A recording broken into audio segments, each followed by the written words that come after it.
Well, for the past 5 days, protests over the killing of Renee Good by an ICE agent continue to build. We've seen many remain peaceful, but there have been moments of clashes with the feds.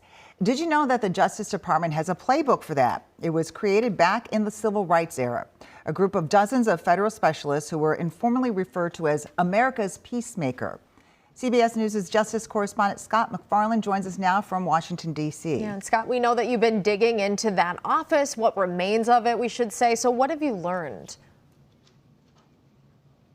Yeah, talk about some terrible timing. The federal government has had since the civil rights era in the mid-1960s this Office of Community Relations, which they deploy across the country. They had a permanent staffer in Minneapolis to mind things happening in the Midwest, and they shuttered the office in June and have laid off many of the employees, and they've folded that office into prosecutors' offices across the country, rendering some of it moot. The Community Relations Service has been called America's peacemaker. They get on the ground in communities to ease tensions between communities and law enforcement, to protect against racial strife or uprisings. And in fact, the largest deployment the Community Relations Service had in the past 5 or 6 years was in Minneapolis after George Floyd's murder.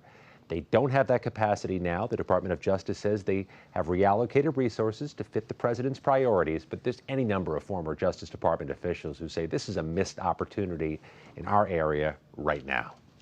Scott, you talked about that they were there to ease tensions and all, but can you tell us a little bit more about what the federal specialists were trained to do in these situations?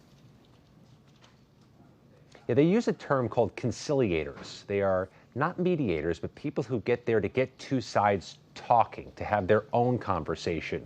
They're not tied to law enforcement, at least historically they weren't, which gave them more credibility to go to a church in St. Paul, to a synagogue in Minneapolis, and get conversations going between people who feel aggrieved and the people who are in charge.